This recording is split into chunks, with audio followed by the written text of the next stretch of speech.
Bonjour à tous, c'est un nouveau jour de vidéo et aujourd'hui j'avais envie de vous présenter le livre qu'il vous faut pour passer de bonnes vacances en famille au bord de la mer. Il s'agit de La nature en bord de mer de Marc Giraud, qui est un magnifique livre sorti aux éditions Delchaux et Niestlé. Je te mettrai les références, t'inquiète pas, en barre d'infos comme d'habitude. Qui est un beau livre, c'est un assez grand format, tu le vois, qui est un espèce de guide en fait des bords de mer, de nos bords de mer français, qui est vraiment le livre qu'il te faut à lire à la plage si tu pars en vacances avec des enfants, avec des adolescents. Vous allez y piocher une multitude d'informations sur la plage, sur l'environnement marin, sur les espèces animales qui peuplent la plage, sur les algues, les mollusques, les coquillages, les dunes, les oiseaux, apprendre à reconnaître une mouette d'un goéland, par exemple. Mais c'est un livre vraiment passionnant, magnifiquement bien illustré. Il y a énormément de photographies, ce qui te permet du coup de bien comprendre de quoi l'auteur parle.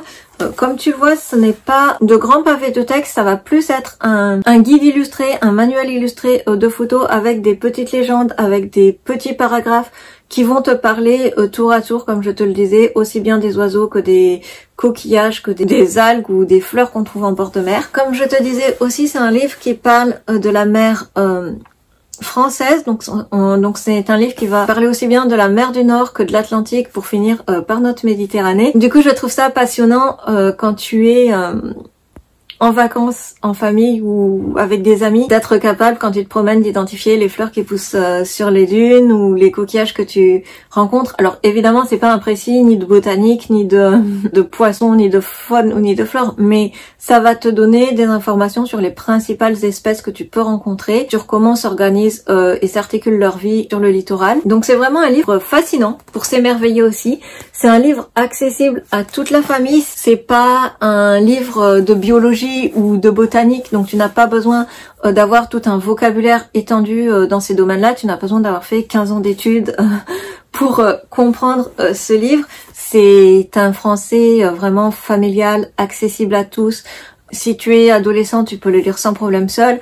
Si tu as des enfants petits, 4, 5, 6 ans, 7 ans, à l'âge où ils commencent à s'intéresser, à s'émerveiller, à poser des questions, si vous êtes en vacances à la mer, vous pouvez le parcourir ensemble. Les explications qu'il donne sont extrêmement faciles à adapter pour que l'enfant comprenne de quoi on parle. Et là encore, tu peux par exemple montrer voilà les oiseaux à ton enfant, expliquer que ça ce sont les bébés voilà de tel oiseau, ou que là on voit les poissons, les coquillages, même s'il ne connaît pas tous les noms scientifiques, ça va forcément les intéresser.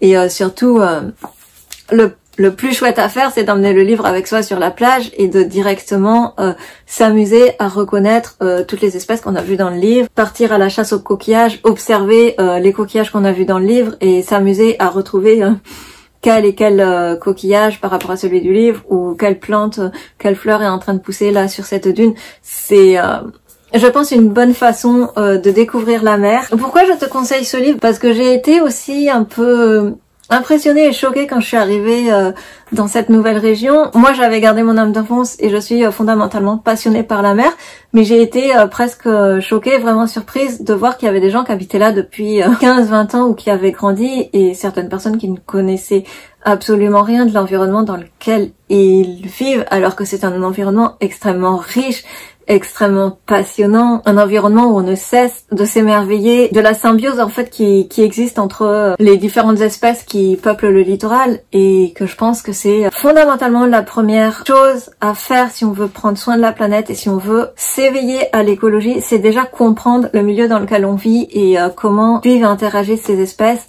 Je pense qu'on a beaucoup plus envie de protéger quelque chose qu'on comprend, quelque chose qu'on connaît, quelque chose dont on s'émerveille, que si on te dit il faut pas marcher dans les dunes parce que ça casse les racines des plantes qui maintiennent la dune. Fondamentalement, si toi t'as envie de monter au sommet de la dune pour observer la plage, ça va pas te toucher, alors que si tu comprends comment la dune elle est porteuse de vie, comment il y a toute une vie qui s'articule par exemple autour des dunes, forcément tu vas être plus sensible à ce message et tu vas plus avoir envie de la protéger.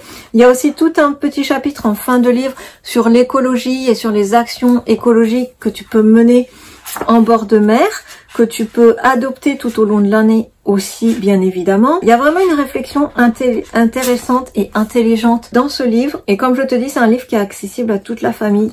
Les photos sont juste magnifiques, donc la lecture même de ce livre, c'est déjà un voyage au bord de la mer. Si jamais tu habites loin de la mer et que la mer te manque, c'est même un livre que tu peux lire. Mais surtout, c'est une vraie mine d'or, c'est une vraie mine d'informations et plein d'enseignements sages, d'enseignements avisés, sans là encore ni être donneur de leçons, ni être moralisateur. Mais c'est plutôt un livre qui t'invite à t'émerveiller de la nature qui est juste sous nos yeux, de l'environnement incroyable qui existe quasiment au pas de notre porte. Donc je ne peux que t'inviter à emmener ce livre en vacances si tu cherches un livre pour faire découvrir la mer et la nature qui existe en bord de mer à des enfants, à des adolescents. Ce livre est tout indiqué. C'est un grand livre, comme je te le disais, ce qui permet en plus d'avoir des photos de qualité et pas juste un timbre-poste. Ça balaye de façon très succincte mais avec des explications pertinentes et des informations fondées et astucieuses. Ça balaye tous les aspects du littoral et du bord de mer. Donc voilà. Donc c'est un livre qu'on aime, qu'on a envie de lire et de relire, qu'on a envie d'amener avec soi à la plage, et je ne peux que t'encourager à lire ce livre, à faire découvrir ce livre autour de toi. C'est aussi un très bon livre si tu aimes participer au programme de sciences participatives et de découverte du littoral. C'est une très bonne introduction à tout ça. Donc voilà, je fais pas plus long, je pense que j'ai fait le tour. Qu'est-ce que je peux te dire d'autre? Oui, qu'il y a 700 photos dans le livre, donc tu vois, 700 photos pour un livre qui fait un peu moins de 250 pages, ça fait pas mal de photos, ça fait pas mal de documentation. La seule chose que je te dirais, c'est que c'est le livre qu'il te faut pour cet été, pour bronzer intelligemment. Voilà, bonne lecture, bonne découverte du littoral. Si tu pars en vacances à la mer cet été, pense à avoir une attitude respectueuse de notre environnement marin et de notre littoral. Évidemment, on aime tous aller en vacances à la plage, mais on doit se rappeler qu'on partage la plage avec toutes les espèces qui y vivent et qu'on doit être le plus respectueux possible et prendre le moins, entre guillemets, le moins d'espace possible, et que notre présence se fasse oublier dès qu'on est parti. Donc voilà, et donc je pense que ce livre va t'aider à prendre conscience de tout ça, à prendre conscience de la formidable richesse de nos bords de mer, de notre littoral, de nos littoraux, puisque ça balaye toute la France. Donc voilà, bonnes vacances en bord de mer si tu pars à la mer bientôt. À bientôt!